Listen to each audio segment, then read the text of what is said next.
Hey, today Nick Stumbo from Pure Desire is going to be talking about this idea of preventing relapses from pornography. And the way that he's going to talk about doing it is by planning for the relapse, actually having a clear strategy, not just hoping everything goes well, but being strategic, planning, being thorough, and having a conviction to work with. Nick Stumbo is the executive director of Pure Desire, and he has done some incredible things in his life around the area of helping men quit pornography addiction. He was a third generation pastor. He served for more than a decade. He was confronted with his own pornography addiction and actually disclosed it to his congregation. And he said that it just created this revival of forgiveness and healing. And that's where they started to launch Pure Desire groups within his own church. And there was this hope and freedom, this new culture within their church. After that, he got healed, he got free, he began speaking for Pure Desire back in 2016, and then he joined their staff full time as the executive director. So, he's been around for many, many years doing this work. He is really well educated and has a plethora of knowledge and wisdom. He's authored and co authored 3 books: Setting Us Free, Safe, Creating a Culture of Grace in a Climate of Shame. And then he actually just did a new one with Ashley Jameson from Pure Desire called Hope, Healing, and Freedom. So, he's written, he's spoken, he's been a big part of the curriculum, he's launching groups, all these things that Nick cares about. He's going to talk about in this interview. And like I said, was just so blessed. I've been doing coaching for 8 years. I've done over 3,000 coaching sessions, and I just love helping guys. When I meet someone like Nick, who also loves helping guys and does it in a clear, concise, practical way, I just get really excited. So enjoy the interview with Nick Stumbo from Pure Desire as much as I did. I pray that it blesses you. Here we go. Hey, Nick, welcome to the Secret Habit Podcast. It's great to have you on the show. Yeah, so glad to be on with you today. Thanks for the invite. Yeah, absolutely. I met you many years ago. I actually don't even remember what year it was, but you were such a light on my path to healing, meeting you, getting around the summit and the conference that I went to with Pure Desire, and to be able to talk to you today about that personal recovery plan that you guys have with PD, how to prevent relapse. I was really excited to learn more about that. But the first thing I wanted to know from you, Nick, about your own story, maybe not in detail, but how have good quality resources and a clear path really impacted you on your journey to healing? Because there's so much out there. I think it's important that we find quality resources that are clear to work with. And what has that meant to you? Well, I think like a lot of men, I know what it's like to just battle this journey or this issue alone, to feel like if I just have enough self-discipline, if I'm just, guarding and bouncing my eyes enough, and there's good advice, practical advice out there. And we tend to see it as kind of a personal moral issue that if I just fortify myself strong enough and long enough, then I won't struggle anymore. And yet we find that continually to be a losing battle, that maybe we're good for a few weeks or a few months, but if we haven't gone to a level of deeper change, and I would say integrating tools to really understand the way our brain works, the way our physical body responds to pleasure. And by the way, many of these systems are exactly how God designed us to work. And yet sin and Satan have hijacked God's good plans and used it for evil purposes in our life. And so that's where just trying harder often comes up short, because we're not aware of how the very systems that God created in us are designed to seek after pleasure and reward. And so having good tools that have been built by others, that have been really integrated into a plan of recovery, understanding the way the brain works, understanding the way the pleasure cycle works, really can be a game changer to go beyond just that kind of personal motivation to actually having a plan. And I Yeah. think that was the real difference maker for me. And in addition to community, because that's another, vital dynamic that I would want to bring up, that you can have all the tools in the world, but if you're doing it alone, you're doomed to fail. But if you have community around you, other men or other women that are walking this road that you're able to be fully honest with, the tools become the context for your change. So, for 10 years, I had accountability. I had men in my life that could say, "How are you doing?" And I could say, "Well, Yeah. had a bad week or had a good week." But when I had men in my life and I had these tools, then I actually had a plan. I had a foundation that I could build on to create health and transformation and freedom. And so I'd say, tools are a vital part of your recovery plan. They're not the plan all by itself, because you need community and Yeah. you need group and all that other Yeah. stuff we talk about. But the tools really can become kind of like the scaffolding that's helping you build a Hmm. new life. That's cool. Yeah. Yeah. Yeah. That path you're offering there is not just a silver bullet. Do this one thing, and you'll be good. So, yeah, that's so cool. And I don't think we'll have time to get deep into your story, Nick. But I remember little bits and pieces of it where you were a pastor. I think you started going to Pure Desire. I remember something around the lines of like when you got free, your church became known as like the porn church, and there was a big excitement around that. So I know you have an amazing story. Pure Desire sounds like it really made an impact on you personally in your own story. Now you work for them, you're the executive director. What has that meant for you to even like have that kind of story with this organization and bring that passion to the table to make sure that all of that is really clearly stated, guys get educated clearly, and the groups you guys run aren't just let's hang out, let's talk about our struggles, but you guys are really helping guys create clarity. As you know, Sean, this area is so hard for most of us to talk about. We didn't grow up in environments, homes, churches that taught us how to address our sexuality well. And so Hmm. for so many people, what I was describing earlier, this journey of I'm going to do it myself. It's too awkward to bring up, and hopefully it gets better. It's so Yeah. prevalent among people today, and I think especially in churches. And that's what Pure Desire, I think, really did for me and for so many people now that I get to work with, is watching how healing becomes a normal part of our story. And it's not Hmm. just, we kind of have this modern idea of sending someone to a treatment center, they privately get better and healed, and they come back and we never talk about it. Like, well, there was this thing I had to go through, but I'm all better. Yeah. And for Pure Desire, I think we've really understood that this is a part of our story. Both why we struggle and our healing and freedom are part of the story that we tell of God's work in our Hmm. life. And we're integrating that not just to stop a bad behavior, but to recognize that that bad behavior was a byproduct of lies that we believed, maybe unaddressed Hmm. pain in our life or trauma from our past that was perpetuating this system where Hmm. we needed to reach out to something, even that we knew to be unhealthy, but we were Hmm. reaching out to it to make our life work. And when we address that whole system, then we're telling a better story. We're telling a story of what God did in our Yeah. life, and we're making it public. And I think, that's what happened in my church. That's what happened in my story, is it's not Hmm. just that behavior changed, but a taboo topic could finally be talked about, something that Hmm. people didn't know how to address in Yeah. their own life. They were able to hear others telling their story, and not just, by the way, I would say it this way, too often we do kind of tell the story of, man, I was such a wretched man, and then God healed me and now I'm better. And it's like, well, great, how did that happen? Like, what does that look like? Hmm. And most of Hmm. us just keep praying that, God will meet us and we won't struggle Yes. anymore. Yes. But what we were doing was actually telling stories of, no, here's how being in a group Yeah. and having an actual plan of change was a part of the transformation. Here's how I learned about my brain functioning and that reward pathway, and Yeah. that reward pathway isn't just about morality and obeying God. That reward pathway functions independently of my thinking brain. And so I have to have Hmm. different strategies to redirect and relearn that Yeah. reward pathway. So when you Yeah. start to talk that way, I think, light bulbs were just going on in our church and communities. We started Yeah. groups, and we'd hear so many people say, and I still hear it. People will say, why was I never taught this? Like, everybody needs to know this, even if they're things not, Yes. compulsive sexual behavior or pornography. Like, we've all got our things. We're all being driven by internal stuff and strong emotions that we don't always know how to deal with. And so we end up, you know, Yeah. trying to self-medicate through addictions or, Yep. shopping or food, whatever it is. And when we understand the deeper system driving it, we can really be transformed. And I would say, in a nutshell, Hmm. everything I'm describing, that's what we try to build into a Pure Desire group. So, Yeah. as you said, Sean, it's not just a group of men or a group of women sitting around and catching up on their week. They're walking through some pretty tried and true, some tested materials to help you understand, why do I do what I don't want to do? Yeah. And what does Yeah. it look like to actually have a pathway of change?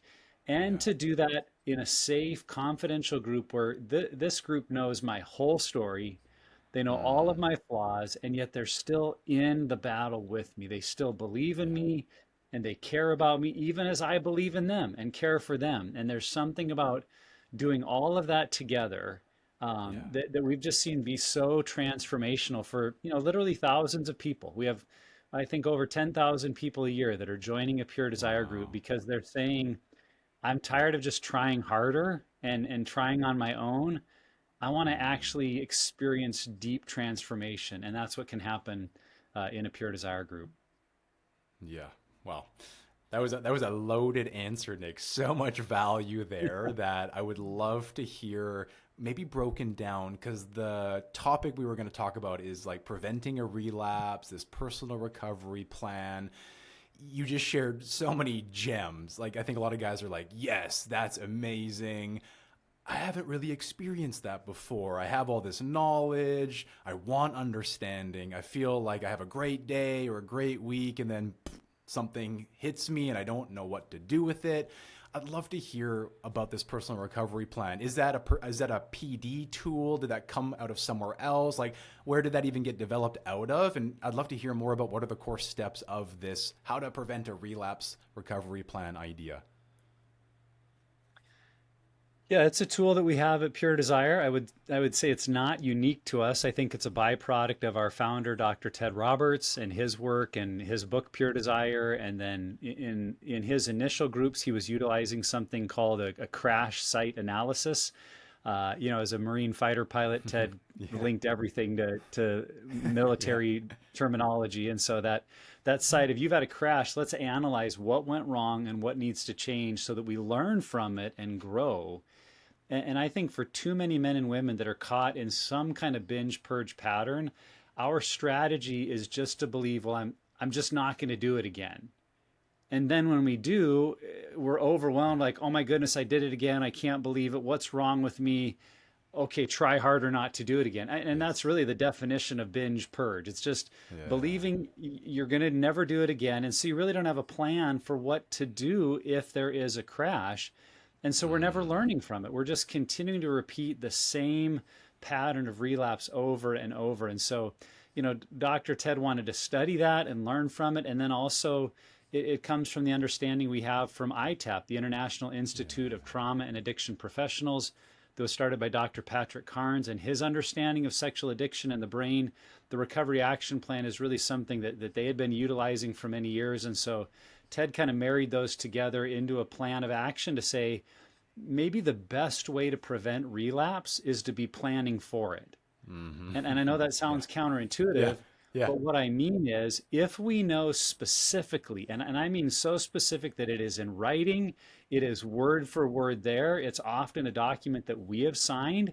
And if we're married, Mm, that our spouse has signed, or if we're in a group that we've got wow. a friend or a group leader that has signed to say, this is my firm, resolute commitment that if I choose relapse, and we're intentional to use that language of choice because it is a choice. And we Yeah. might get to a Yeah. point where we're like, it just happened. And we might feel Yeah. that way. But if we analyze the pathway, there's always choices we made that led us Yes. back to a relapse. And so Yes. we're ahead of time saying, if I make the choice to relapse, I'm also agreeing to take these steps towards my recovery. And Hmm. they're not easy. It's things that challenge us. But here's one of the things we know. I've mentioned the brain's reward pathway. There is a part of your brain, and this is true for every single one of us. It's not for Yeah. Christians and non-Christians, men, or like Yeah. every human being's brain is designed Yes. with this reward system that God designed our brains to pursue pleasure and avoid pain. Yeah. Now, it sounds really basic, but when you really think it through, like there's some genius design of God's creation there to make sure that as human beings, we will go after what feels good and the brain will reinforce those pathways and we will avoid what is hurtful or painful. And one Mm, of the secrets about relapse that many people have not thought about or been willing to embrace is part of the reason we continue to relapse is because it feels good.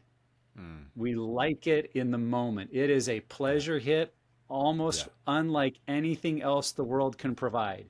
And Yeah. even if Yeah. it's followed by an avalanche of guilt and shame and regret and remorse, and I'm never going to do it again, yeah, Yeah. all of that we might call a form of pain, but I would Mm-hmm. say it's more emotional discomfort. And what we have Mm. found and what scientists know about the brain is that emotional discomfort is often not enough pain or not enough Wow. difficulty to actually create transformation, because there's Wow. still this extreme hit of pleasure that the brain is remembering, oh, that Mm. felt amazing. And when Yeah. the chips are down, or I'm alone and Yeah. frustrated, or living in procrastination, or boredom and isolation, there's a part of my brain. Again, this isn't your moral thinking brain. This is your pleasure seeking, Yeah. reward centered brain going, I know what feels good. And even Yeah. if I'm like, yeah, I don't really like doing it, but I know what feels good, your brain will move towards that.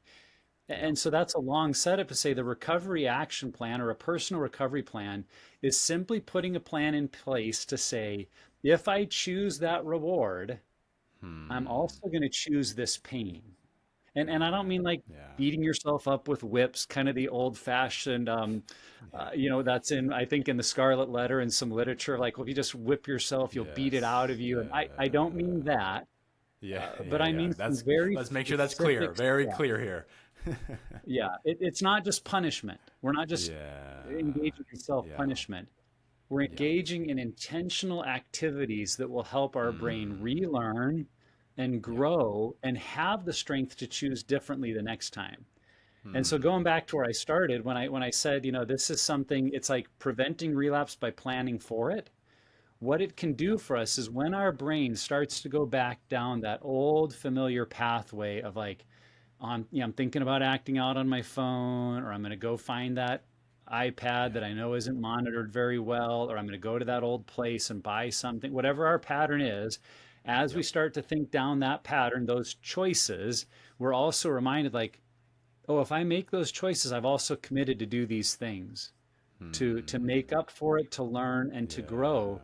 Yeah. And now the brain is kind of faced with a choice between pleasure and pain. Like, do I want Uh-huh. to have to do that? Do I really want to take those steps? And suddenly Yeah. that pleasure pathway doesn't seem as attractive or appealing, because Mm-hmm. there's also Mm-hmm. a pain side of it that our brain is now working with us saying, Yeah. I don't want to pay Yeah. those consequences. Therefore, Yeah. I'm not going to make those choices. Yes. Yeah. Do you mind sharing maybe an example or two of what that consequence would generally be for a guy in a group? Maybe what he's setting up for himself? If you think about it, some of the primary lies we listen to when we're going down that relapse pathway are no one needs to know. It's not really hurting anyone. And I'll just keep it to myself.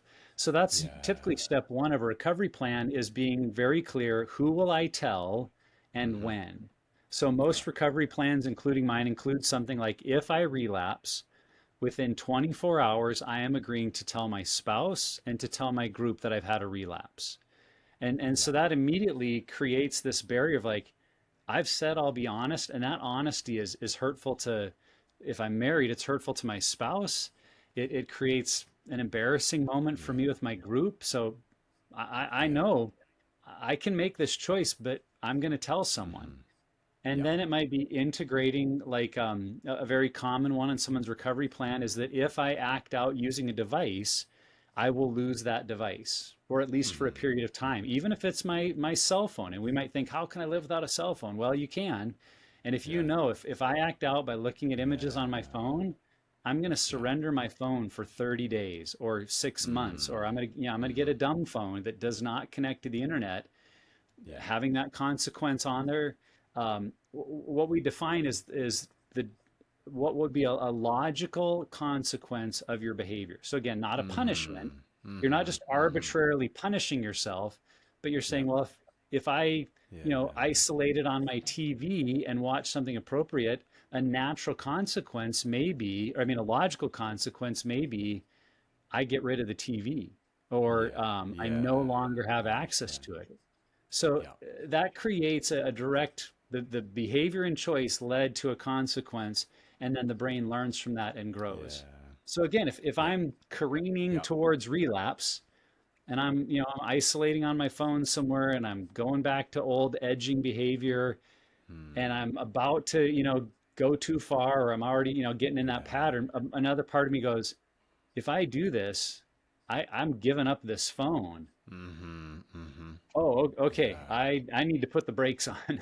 I want to go in a different Yes, of direction because course. I don't want to have to do that. So, of course, Yep. one of the things we've said about this is you want your action plan, your recovery plan to be difficult enough that Yeah. you're like, I don't ever want to have to use that.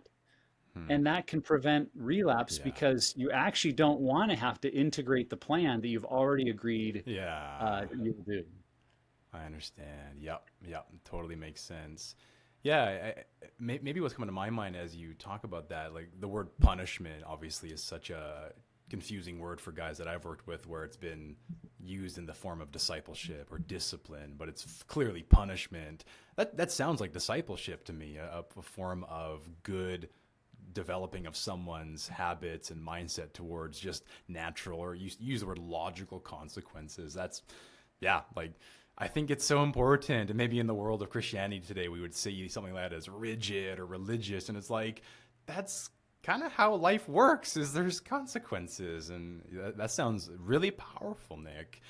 What I was hoping to maybe find out one more detail. One of the things that I'll do with guys is I'll have them define what their heart is hungry for behind an urge, a temptation, a relapse, and ask them the questions: what were the signs earlier in the week, in the day, that were revealing that your heart was hungry for that reassurance or for that type of comfort? Do you guys go like really far back, like way before a relapse, where it's like I hit snooze on my phone? There's a consequence there. Do they get to those nitty gritties on this kind of plan? Well, that would definitely be part of, like, for Pure Desire, that'd be a part of the group system. That's a part of your Yeah, regular yeah, weekly check-in, your yeah, self-awareness scale. And I talk about the recovery action plan is really like one leg of a three-legged stool. yeah.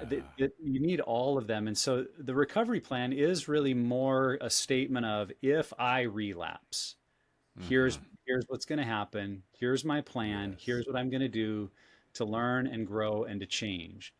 Now, Mm-hmm. just having that alone isn't walking in freedom. And so what you're bringing Yeah, up is yeah. we do have to have the ability to start analyzing our daily and weekly behaviors to understand what moves us away from trusting God and others and moves us towards, Mm. self-serving, Yeah. self-seeking, laziness, isolation, secrecy, you name it. That's part of a Yes. larger system. And so for Pure Desire, for me, the three-legged stool is you need to have a relapse prevention plan, which for us is the three circles tool, where we define what's my Yes. relapse, what are my guardrails, and then outer circle, like what are the healthy habits that I'm Mm-hmm. engaging in. And Yeah. I'm looking at my relapse prevention tool, my three circles, on a regular basis, because that Yeah. defines what is health, what does life look like. And then the second leg Yeah. of the stool that I use is an escape plan. It's having some defined steps that if I'm triggered, if I'm starting to go back down that old pathway, what have I decided I will do in the moment to Yeah. try and arrest or stop that pattern, and get in a better, healthier mindset. And Yep. then the recover, of course, the relapse plan is, if I do go Gotcha. all the way and relapse, what am I Yes. committed to doing? So those three legs, you can kind of see, Yes. it's like, what's normal, So healthy good. living? What Yes. do I do in the pressure of the moment? And then what have I agreed to Mm-hmm. do if I relapse? I think those three Yes. together Yeah. are really a plan of recovery. Yes. So good. Yeah. Thanks for answering that. That's super helpful. So that those three circles is kind of like they all, and then there's like the middle point, the Venn diagram style. Is that what I'm understanding? I see it more as a target, like if I'm Yeah. collapsing into Oh, I myself, and understand. although Yes. the opposite Yes. of a target, that middle circle would be a relapse. I I crash back into understand. self-centeredness. The middle circle are the guardrails, and then the outer circle are the healthy Yeah. habits, the tools that keep me Yep. connected to God, self, and others. Yes, yes, yes. So it's the target. Yep, makes perfect sense. Good. It's a good picture. That's a great, the three-legged stool. I really hope guys can hear that. So you got the what does it look like to be healthy, how to escape when you get into those hard moments, and then this personal recovery plan with if you relapse or start moving towards it. That is awesome. What are, like, someone can hear that and it makes like perfect sense. You explained it in such an articulate, easy to grasp way, Nick. What are some of the common stumbling blocks, even though it makes good sense? What are some of the things that guys just bump up against that they just don't apply it, or they find a way to, weasel out? Like, what are some of those common challenges guys are facing? Yeah. Well, if you ever do a seven pillars of freedom group with Pure Desire, you find out in pillar one, lesson one, that recovery is an absolute commitment to reality, to honesty at all Hmm. costs. And that Hmm. really is a starting point. If we're not absolutely committed to speaking the truth about our behaviors to someone else, we're not going to implement this plan because we'll overlook things. We'll say, "Oh, that one didn't count. That doesn't matter. It's too hurtful to tell other people." And so having a recovery action plan won't matter because we won't implement it in our Hmm. efforts to hide or deceive or to live in isolation. So that's one of the mistakes I see Hmm. is guys just stop being honest. And so that's the starting Yeah. point of absolutely being committed. I'm going to be a truth teller. I'm going to speak Hmm. the truth no matter what it costs because it's the only way to healing and Wow. recovery. Wow. Other mistakes or challenges I've seen, guys will, I think, make this plan at a time when they're really emotionally stirred and motivated, and they make it like it's kind of over the top of like, well, if Yeah. I relapse again, Yeah. I'm going to quit my job and sell my car, and it's all these really like major Yeah. steps. And I'm not saying in certain Wow. situations some of those might not be appropriate, but if Yeah. we're just throwing it out there with kind of the internal Hmm. belief that, man, if I just make this hard enough, I'll never have to use it. Wow. Wow. I find what'll happen is when a relapse occurs, then we are even more inclined to hide it because we never were actually committed to Yeah. doing those things. We just wanted them to be so big, bad, and ugly Yeah. that we would never do Yep. it. Um, Wow. and yet, Hmm. we know all the way from the book of Genesis in the Bible that if we're in a mental state of mind that's low enough, we would give away our whole life for a bowl of soup, Wow. Wow. like Yeah. Esau did with Jacob. And so you Hmm. can't make a recovery action plan that's not realistic, that's so bad you'll Yes. never do it. Like you actually need to be 100% committed to say, these are steps I can take and will Hmm. take and would be appropriate to take. And Yep. that's where if we do relapse, and I'm not hoping someone relapses or saying that you should, but if you do relapse and you walk through those steps, you will learn from it. You will Yep. grow. It will change you, but you need to be committed to doing it. And then Yeah. almost the other end of the spectrum, the mistake I see is we make it too light and easy. It's like, well, if I relapse, I need to tell my spouse, and I need to read my Bible more. And telling your spouse and reading your Bible Hmm. more are great, but those aren't going to create enough challenge or pain in your life to teach your Hmm. brain. Because remember, that's part of what we're talking about here is we want a Yes. relapse to actually create discomfort in a way that your Hmm. brain learns and says, I don't Yes. want to do that anymore. And so if it's too easy, the Yes. reward of the relapse will outweigh the pain of recovery, and your brain will want to keep choosing the reward. So again, I'm, Wow. I'm not saying physically punish yourself is the way, but Yes. if you've got to give up your cell phone for 30 days, that's really inconvenient. Part of my recovery Hmm. plan is I have to commit to sleeping on the floor for 3 nights, minimum. Hmm. And my wife gets to kind Yeah. of call the shots there. She doesn't want me to Hmm. leave the room because she would like to know where I'm at and what I'm Yeah. doing. But that's Yeah. really physically uncomfortable. Now, I'm not punishing myself, Wow. but there is a logical consequence there that says Yeah. I've done something that's hurtful to my wife, that makes her not want us Hmm. to be physically close, that makes her feel like there's a trust issue. So I've had to distance myself from Hmm. her. She gets to be up in a comfortable bed. I'm sleeping on a hard floor, and a Yeah. few nights of that, you know what? Yeah. You'll learn and decide that's not worth it. Wow. It's not worth the Wow. comfort of my bed and the closeness of my Hmm. spouse to have this little moment of pleasure. So examples like Hmm. that where it's doable, but it's Yes. uncomfortable enough that your brain will say, I don't want to keep doing that anymore. Yes. Yes. So good. Yeah. Yeah, I love what you said with like the two sides of it. You got both extremes where the one side is just way too much and one side's just too little. I I talk to guys about the two sides of different in context, but it's like the worst place to be is relapsing every day and not knowing why.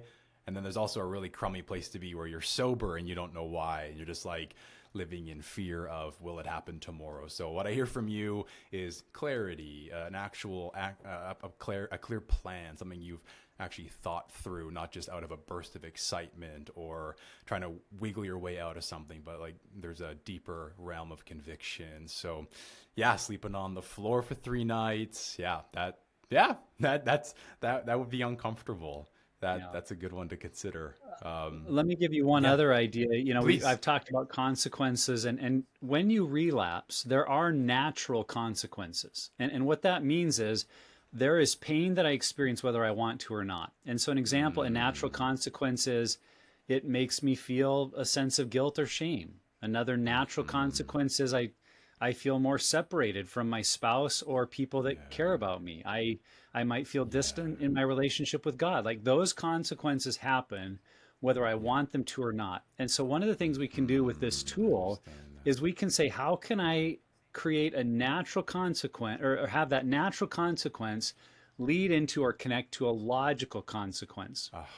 So Aha, one example of that, okay. my friend who I was in group with, he and his wife had talked, and she had just shared how when he relapses, it made her feel icky. Mm, She felt confined. She felt like her world was closing in. And so they asked the question, okay, that was a natural consequence. If he shared about a relapse, he was making her yeah, feel that way, whether he wanted to or not. And so they asked the yeah. question, what could he do in his life that might mimic that feeling? What makes Wow. him feel confined, a little Mm. icky, like the world is closing in on him? And what they came up with is that when they had a project under their house with a narrow crawl space that made him feel all those things. And so on his recovery plan, he put that Oh if I man. relapse, I have to spend an hour in our crawl space working under the house. And it wasn't just, Yeah, like I said, it wasn't just a yeah, punishment of shame on you. yeah, Now you got to go be yeah. punished. It was connecting the Wow. dots to go, I've made my wife Huh. feel confined and Yeah, icky. yeah. And now I'm in a place that I feel Wow. confined and icky and I don't want to be here. Wow. Oh, I don't want to do this to her either on an emotional, relational level. And Yeah, so yeah. if you're trying to think through what could be those logical consequences, start with the natural Mm. consequences and say, okay, if this is Yes. the impact that my Yeah. behavior has on others, how could I willingly choose something in my life to Wow. create that same feeling that I learn from and Mm. grow so that I don't keep creating those Wow. natural consequences for others? That's that's vivid. That is so good. I thought Wow. it was just so creative, and it was so, it was memorable, right? Like if he's Yes. thinking of relapsing, he's not going to be going, "What did I commit to doing again?" He's Yeah. like, "Oh no, I remember." Like there's this really clear thing that I do not want to do that is helping me Oh avoid man. relapse. Wow. Yeah. That's so good. I'm just imagining like put that as a wallpaper on your phone, be reminded. It sounds like, this idea of how we like in Second Corinthians 1 it says, those who suffer with Christ will be comforted by Christ. It's, this idea that we want to like learn how to suffer for Mm, people or like other people. Like if we suffer in some way, it actually brings us to a humble place of realizing the cross and the consequences of our own sins. So man, that's a powerful story. I just, wow.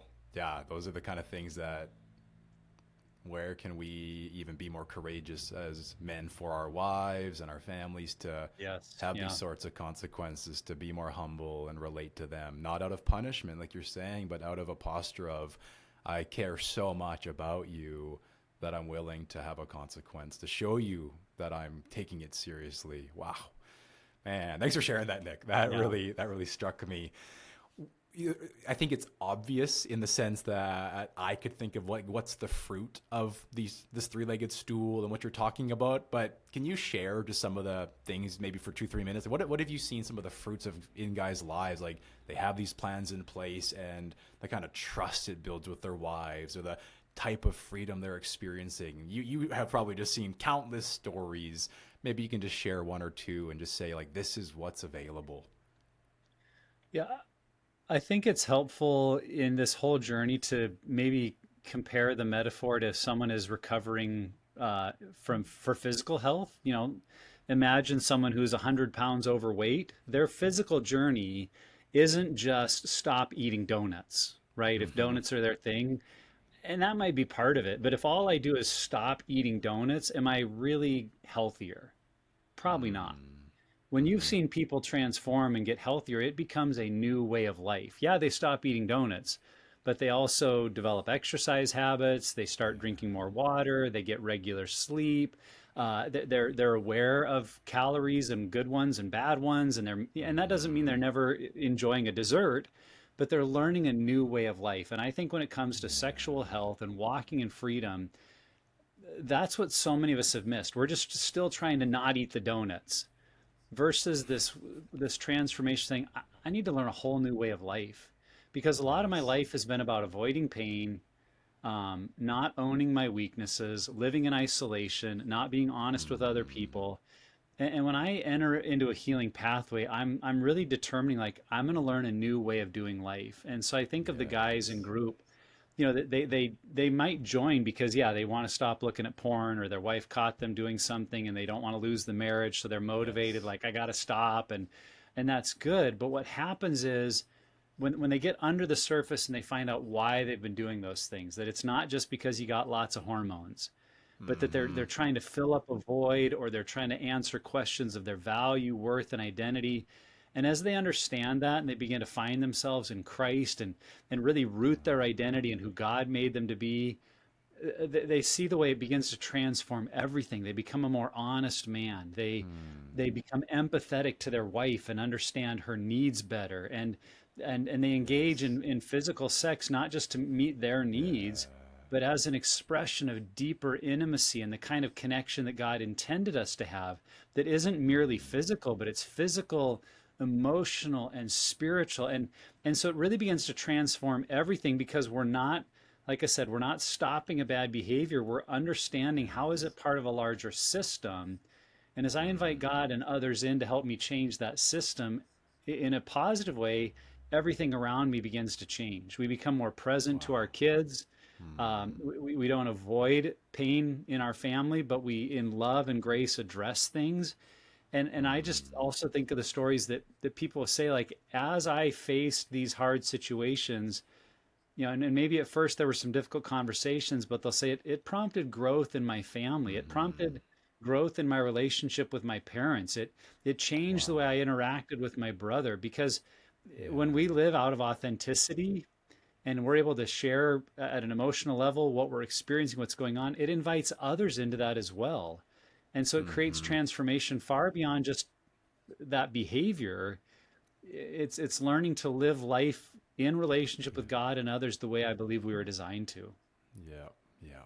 Ah, so good.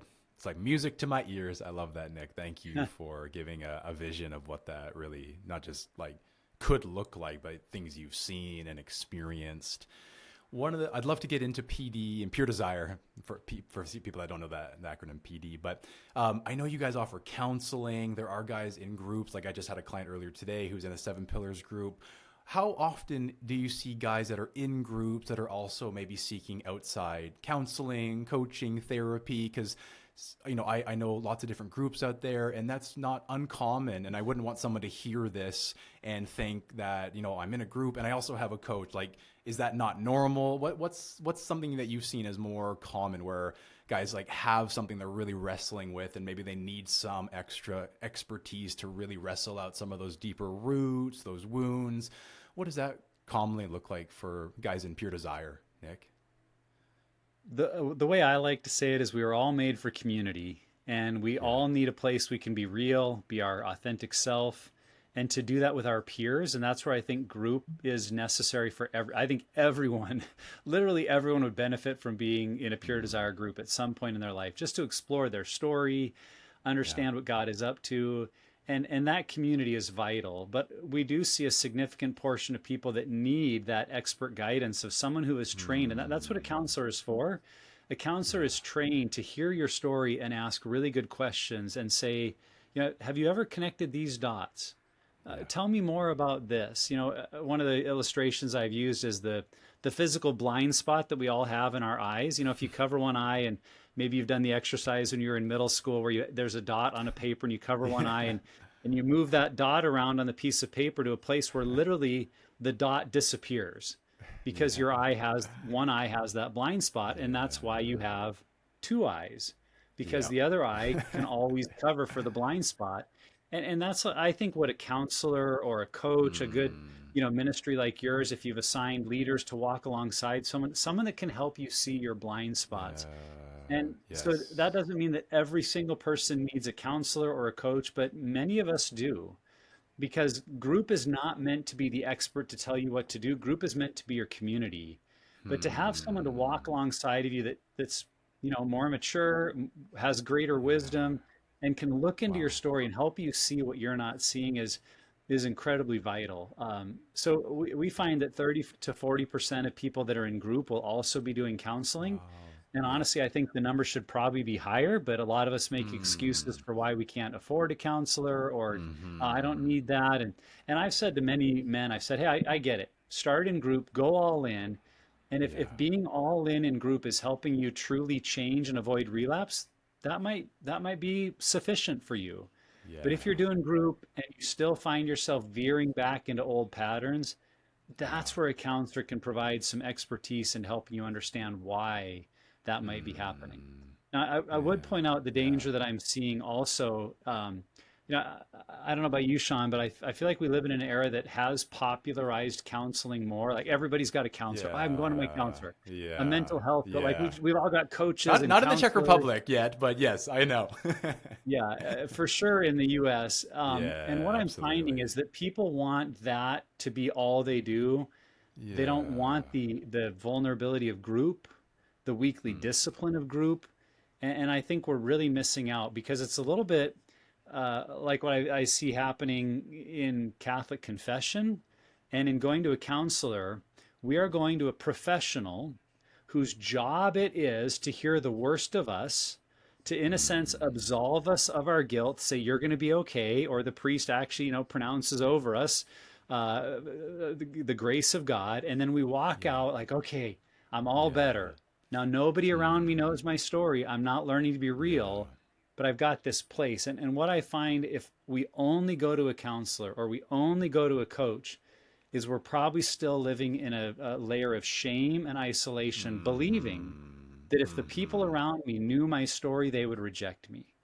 And when we're Yes. living in that Yes. dynamic, it's very difficult to find long term healing and freedom, because even though the expert can give us all kinds of great advice on how to live Yeah. differently, the Yeah. shame will keep us stuck. And Yeah. so that's where I think there's Yes. this beautiful combination of group Yeah. and counseling that together is a Wow. part of so many people's healing journey. Wow. Nick, thanks for sharing it like that. I think the way that you articulated that is so encouraging because sometimes it feels like groups can create these group junkies where they just do group forever and they don't ever think that there's anything that else that could ever help. And I've seen that with, I'm not going to name anybody, but I've seen that. And I don't think it's from an ill intent, but the way you just articulated that is so beautiful. And I hope it encourages a lot of people that can see the meeting of both of Mm. these options, that they're both parts of a I guess a two-legged Yeah, stool, two maybe parts of a three-legged, whole. two parts of a whole. Two Yeah, so wings. so well. I often say Pure Desire is a two-winged ministry. We have counseling and we have Two, groups, amen. and the Yeah. two really work together well. Yes, yes. And on that note, I have such a passion. I moved to the Czech Republic 3 years ago. I think my long-term vision would be, I have to learn the language first fluently, but I really want to develop a system for leaders to feel confident around sexual brokenness so they can help their flocks. And I know you guys have been doing that for a long time, equipping churches, people that get free, they can then bring something to their church. What does that look like if somebody is like, hey, I've been, sober and free for a couple of years, I was talking to my pastor the other day and we really want to do something about this problem. Like, what does that look like for someone to make a dent, like make an impact in this area. Like I know for me, I want more Yeah. guys to bring resources to their churches and more pastors to have something to recommend other than every man's battle. Like I'm just so deeply passionate about that. And I think you guys are like the best that I've seen doing that. Like what would that look like if somebody's like, hey, I want to do something at my church. I want to know how I Yeah. could, go into ministry someday. What does that look like these days for Pure Desire? Yeah, yeah. Well, thank you for the compliments, Sean. And I really do believe that anyone with a heart for the Lord and a heart to help others and a willingness to be real could start a group. Because with Pure Desires materials, the Mm, group materials themselves really are the expert. The group leader mm, doesn't have to be an expert. We encourage the group leader is simply the person willing to facilitate the group and keep people on track and keep them focused, but they're in group for themselves. Even the leader is intended to be there mm, living out their own story.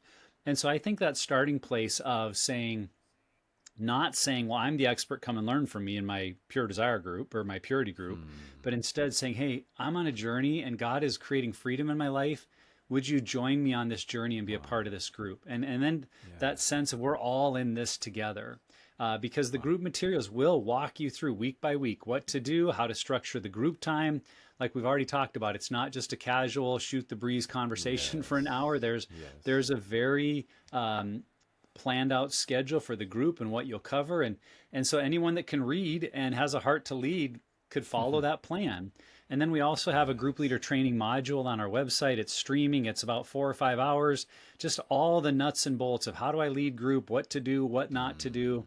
And then of course we're here to help. We have a team of people that's literally their job to help you or Yeah. your church start groups, so that more people can experience hope, healing, and freedom. And so Yeah. we'd love to be a part of someone's journey if they're like, man, there's nothing in my town.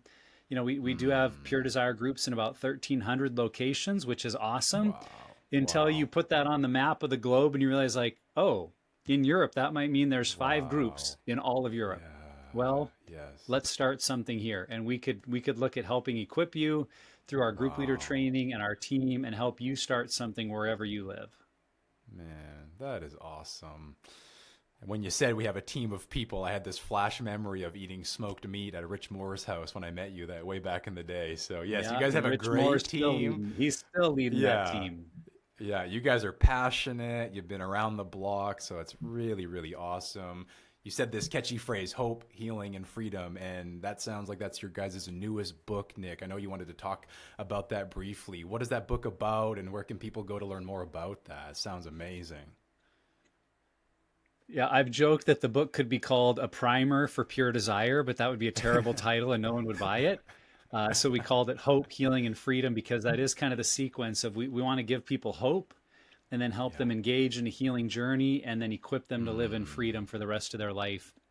And so yes. a coworker of mine, Ashley Jameson, she and I wrote it together to share equally the Mm, male perspective on recovery and female. So whether you're a man or a woman, a parent, you're trying to help someone else who's struggling, it's really our attempt to walk you through what makes this plan work when trying harder mm, on your own hasn't worked. We tell a lot of stories, yes. we tell a lot of our own stories, but we just try to put it kind of on the bottom shelf to just say, here's the basic approach, here's how to get Yeah. started. And if you're wondering like what's a good starting point or what's a really good book to give someone that's at that starting point, that's why we wrote Hope, Healing, and Freedom. And you can Yeah. find it on our website at puredesire.org. I believe it's also on Amazon. So for those that would prefer that, but when you buy it directly from us, it benefits our ministry more than supporting Amazon. So Hope, Healing, and Yes. Freedom at puredesire.org. Yeah, awesome. All the links will be below as always. Yeah, amazing. And yeah, I talk about clarity, confidence, freedom. It's so important that we have something simple for someone to grasp and grab onto. So hope, healing, freedom. So good. And Nick, you and I met at a PD conference. You guys have a summit coming up. I'd love for you to share about that because that's a great way for guys to really connect. I don't know if this one's virtual or in person, but those are awesome events that you guys put a lot of Yeah. effort into making. Just fantastic. So I'd love for you to share about that. Yeah, it is both. It is both in person or virtual, depending on if you can Amazing. get to Nashville, Tennessee. We're having it in Tennessee this year for the first time. It's our 6th Wow. summit. And we just tried Wow. to create an event that said if you are in recovery, if you're walking in recovery or helping others, we need a gathering place to be reminded of why this matters, to be encouraged, to network with others, to get new ideas. And that's what the Pure Desire Summit has become for so many of us. So it's 2 days of incredible teaching and worship if you're on site and learning. So you can join us in Nashville, Tennessee on October 2nd and 3rd. Or virtually online. We stream it. And if you Wow. sign up for streaming and can't make it those 2 days, you do get up to a month to watch all the sessions if you purchase the streaming. So, yeah, we'd love to have Wow. you be part of it. We're welcoming Dr. Kurt Thompson this year, one of my favorite authors, Amazing. Wow. Dr. Shawn McDowell, who will be talking about an ethic for biblical sexuality in our world and how do we defend Mm. that biblical Wow. ethic. And then Michelle Mays, who's an expert in female betrayal Mm. trauma and helping women walk through that. So So good. those experts, along with our team, it's going to be Wow. amazing. And yeah, we'd love to have you join us in person if you can, or online. We Yeah. have about 50% that come in person, 50% that watch online. And it's a really, Yeah. really great experience. Wow. That's a good lineup. Really, really cool. Nick, as we wrap up, you just shared so much gold here. You guys have some things you can check out with a book, a summit, the whole Pure Desire experience if you want to start something at your church. But I'd love for you to end, like, what's a message of hope? I think you've shared a lot, but maybe just to tie it all together today for guys that have maybe done recovery, they're tired, they're burnt out. What's your message of hope for them to give it another shot? I think of the testimony of a friend of mine who shared on one of our video series, and he said, I had tried everything. And then he stopped himself and said, well, I had tried everything alone. And he said, Hmm. when I got into a Pure Desire group, this was different than what I had tried. Oh, And that's also my oh. experience. I thought I had tried everything. I thought I knew all the right answers, just more discipline, Hmm. more guardrails, more accountability. And then I got Yeah. into a Pure Desire group. I got into the tools and understanding the brain. It was like, oh, there's a lot here that I didn't know. I didn't know what I Hmm. didn't know. And so Yeah. I think that's the hope. If you feel like, man, I've tried everything. Well, maybe you've been trying it alone, or maybe just been Hmm. working the try harder angle. And I want to say Yes. there is true healing and recovery. This is something that you can live differently, not just white knuckling it to try to avoid it and have a longer streak of sobriety. You can actually learn a way of life where you don't need it or want it anymore. And it's Yes. possible, and I'm living it, and thousands of men and Hmm. women are experiencing that. And that doesn't mean we're perfect and we now have it all together and that we're saints that, never struggle. It just means that we've learned a better, healthier way of life and how to do it with Yeah. others. And I Yes. invite you into that. And if you're listening to this podcast, you're already taking that step to say, Hmm. I don't know what I don't know, and I want to learn more. And there's more that God has for you, and the freedom is good, and it's worth it. So dive in. Yes. Don't do it Yes. alone. Find a group, find people around you that'll walk this journey, and use tools like the Recovery Action Plan. Because I would say, back to where we started, it's not easier. It in some ways is easier. Just say, okay, I'm never going to do it again, and hope that your will this time will be enough. But it's worth Hmm. it to have a plan. And that plan might stretch you and challenge you, but it's also what will change you. So don't be afraid Yes. to do the hard thing so you can Yeah. really walk in a new way of life. Man, so good. Nick, how many years have you been sober and free? My story started in 2010. Wow. In full disclosure, had a couple of hiccups about year 5 and had to walk Yeah. through that with my wife and learn and grow. So what I'm talking about today, like I had to learn and grow just Yes. like everybody else.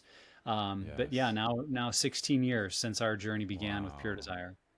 That's incredible. Yeah. Yeah. I'm going on 9 years in 14 days. So praise the Lord Awesome. for what he's done. And I was in a PD group. I was a co-leader of one. So a lot of these things you're saying, I'm like, yes and amen. And the way that you've Mm, brought this clarity, like sexual integrity 101, like you've just done a fantastic job, Nick. I just want to really commend you for that. It's really thank exciting you. for me to see that. As somebody in the field, you just want to see better resources Yeah. out there. So for me, it's just been like a little kid in a candy store moment to host you on the Secret Habit podcast, Nick. Thank you so much for your time today, man. Oh, awesome. It's great to be here, and none of us can do it alone. Yeah. God bless. Hey, thanks so much for tuning into this episode with Nick Stumbo. I hope you enjoyed it as much as I did. As we were talking, there was lots of resources and places you can go for next steps. You can go to puredesire.org. You can get the new book. You can join the summit. You can listen to their podcast. You could join or start a group. If you are really looking for that expert guidance that Nick also talked about, this idea of creating a personal recovery plan, having somebody help you with your blind spots, that's one of my expertise and greatest passions. If that's something you would like to talk to me about, you can go to secrethabit.ca. There'll be a button there to click that says personal recovery plan. You could also contact me through the contact me page. We can talk about what would be your next steps. But if you go ahead and book that personal recovery plan session, that's going to be 60 minutes with me to get really clear on your true heart issue and the true heart solution. One of my favorite things to do with men as I work with them, starting from this place of clarity so that there's more confidence, and then moving into levels of freedom, as we talked a lot about with Nick. So, hey, I just really hope that you enjoyed this. Would you consider sharing it, leaving a rating and review if you were impacted by it, if it left a mark on you, if it brought some aha moments? That would mean the world to me. It would mean the world to the guys in this field who want to make a greater impact like Nick Stumbo. So, hey, thanks again for tuning in. God bless you, man. Lots of love.